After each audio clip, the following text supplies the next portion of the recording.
Ya, dalam persidangan tadi saya menerangkan bahwa terdakwa tidak memenuhi unsur perbuatan-perbuatannya sebagaimana yang tercantum dalam dakwaan baik 285, 289 maupun 294. Karena apa? Karena kalau 285 tadi kan harus ada perbuatan yang dilakukan oleh terdakwa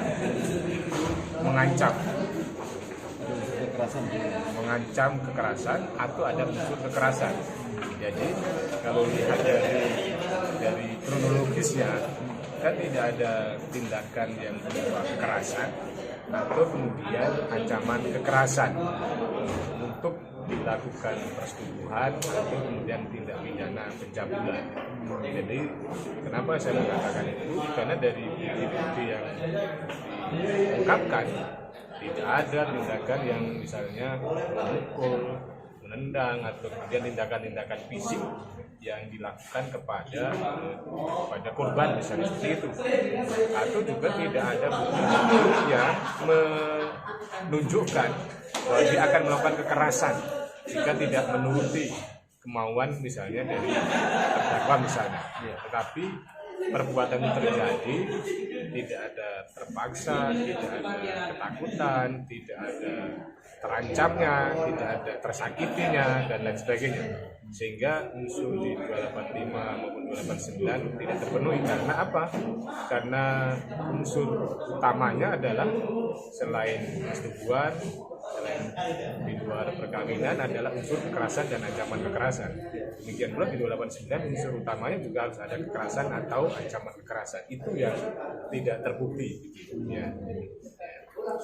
Jadi dua pasal itu tidak terbukti maksudnya? Dalam pandangan saya, ya, secara teoritis bahwa kekerasan atau ancaman kekerasan itu harus ada tindakan, ada perbuatan-perbuatan yang mengarah kepada fisik atau ada tindakan-tindakan fisik sehingga korban tadi itu berada dalam situasi takut, tercederai, sakit atau terancam atau tidak merdeka gitu. Jadi nggak ada perbuatan itu. Apa artinya persetubuhan itu ada tapi tanpa paksaan? Nah, sejauh pengetahuan yang saya miliki dari fakta tadi itu ada kecenderungan tanpa paksaan sebagaimana yang disampaikan oleh penasihat hukum tadi itu.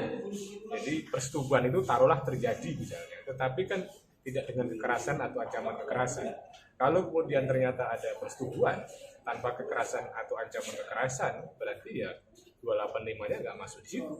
Karena di 285 itu tidak semata-mata hanya menggunakan unsur persetubuhan ya, tapi harus ada unsur kekerasan atau ancaman kekerasan. Tapi kan masih ada dua pasal yang lain, 289 sama. Ya, 289 pun juga begitu. Kan 289 kan pencabulan ya. Pencabulan dengan kekerasan atau ancaman kekerasan ya. Kalaupun toh terjadi pencabulan tetapi kemudian kekerasan atau ancaman kekerasannya itu adalah tidak ada, maka tidak bisa digunakan di 289. Demikian pula yang dakwaan terakhir itu kan adalah soal relasi kuasa sehingga kemudian menyebabkan terjadinya pencabulan. Relasi kuasa di sini adalah adanya ketergantungan korban misalnya kepada orang yang melakukan, karena hubungan misalnya murid dengan gurunya, hubungan pasien dengan dokternya ya, hubungan anggota dengan pengurusnya ya, hubungan misalnya orang yang berada dalam pengawasannya. Jadi ini kan kalau terjadi relasinya ini kan bahwa ya diduga pelaku ini kan bukan guru secara langsung kepada korban, taruhlah seperti itu, sehingga kemudian unsur 294-nya tidak masuk di situ. Oh, jadi tiga-tiganya nggak masuk Pak ya? Masuk dalam pandangan saya. Meskipun psikisnya nggak masuk. Nah ini kan kalau bicara KUHP itu adalah kekerasannya fisik, kekerasan fisik ya. Kekerasan dalam KUHP yang merupakan warisan Belanda itu adalah cenderung bersifat fisik ya. Beda dalam konteks KDRT, yaitu adalah misalnya psikis, yang mana itu misalnya karena ancaman-ancaman yang bersifat misalnya gangguan kejiwaan dan sebagainya, maka ini sifatnya adalah fisik. Nah, pada sisi yang lain kan juga yang juga ini tidak memenuhi unsur karena tidak didukung dengan alat bukti yang memadai. Misalnya tidak ada saksi yang melihat, mengalami dan mendengarkan secara langsung atas peristiwa tadi itu. Kalaupun toh itu tidak ada, saksi-saksi yang dihadirkan pun juga tidak bersesuaian antara saksi satu dengan saksi yang lain. Saksi ini cerita A, saksi ini cerita B, ini C, sehingga tidak terbangun sebuah kebenaran. Maka berarti kan tidak ada alat bukti saksi yang mendukung atas peristiwa pidana tadi. Nah, pada sisi yang lain juga kalau menggunakan alat bukti surat misalnya, berupa visum, ini ada persoalan, ya, ada persoalan dalam arti visumnya berulang-ulang, visumnya ada cacat formilnya, direvisi, diperbaiki, ada jangka waktu yang cukup lama antara visum dengan peristiwa yang dianggap terjadi tadi itu, sehingga keakuratan kebenaran dari visum tadi dipertanyakan atau diragukan. Jadi alat bukti saksi tidak mendukung, alat bukti surat juga tidak mendukung kan. Nah, pada sisi yang lain kan juga sebetulnya perkara ini sudah SP3 misalnya kan, sudah SP3, terus kemudian ada yang diungkap lagi ya. Nah, terus pada sisi yang lain juga ini kan sudah P19-nya lebih dari 3 kali. P19 3 kali itu ya berarti mestinya perkara ini tidak lanjut karena tidak memenuhi syarat atau tidak layak gitu. Dan ada perkapnya seperti itu.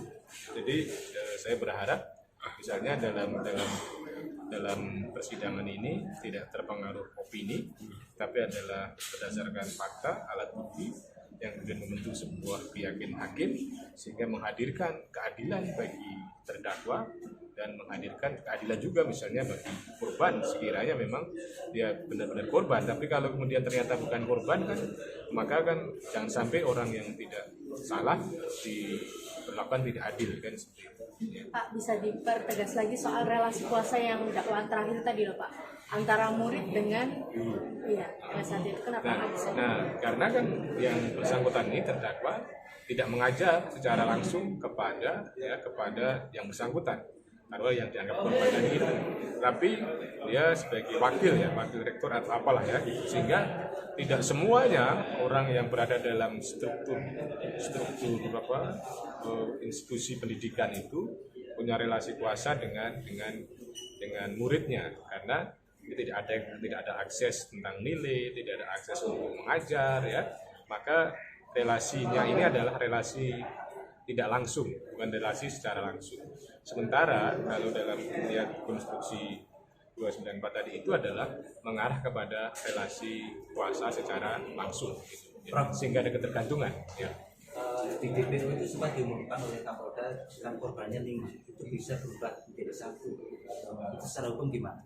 Ya, tentunya ini dipertanyakan DPO korban 5 tapi kemudian 1, maka kan ini adalah sebuah data yang tidak valid kan.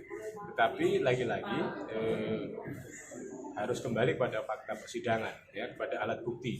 Maka kalau ada korban 5 misalnya tadi itu kan harus berdasarkan alat bukti. Jadi ini patut dipertanyakan, misalnya kalau ada DPO 5 ternyata kemudian yang disidangkan 1, berarti ya korbannya hanya 1 saja kan gitu, karena mengkonstruksikan seseorang menjadi korban itu kan harus berdasarkan alat bukti. Berbeda dengan kasus Heri misalnya yang di Jawa Barat itu, memang korban-korban ini adalah mengaku dan kemudian didukung dengan alat bukti yang secara kuantitatif maupun secara kualitatif sangat mendukung pada waktu itu. Artinya kan ini menyangkut nama seseorang ya. Itu diumumkan 5, faktanya di persidangan cuma 1. Ya, ini makanya ini satu tindakan yang sebetulnya tidak hati-hati, tidak cermat, dan itu mencederai rasa keadilan. Misalnya terdakwa menganggap umumkan korbannya 5 tapi kemudian ternyata 1.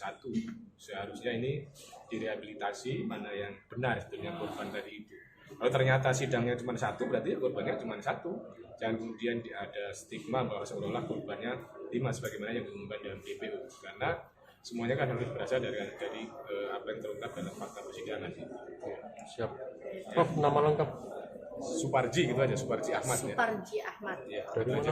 Universitas Al Azhar Indonesia. Ya. Kasih bro. Oke, terima kasih. Terima kasih. Profesor Suparji Ahmad. Basiaman. Mohon untuk pemirsa lakukan subscribe, like, dan komen di channel Sahabat NKRI. Terima kasih.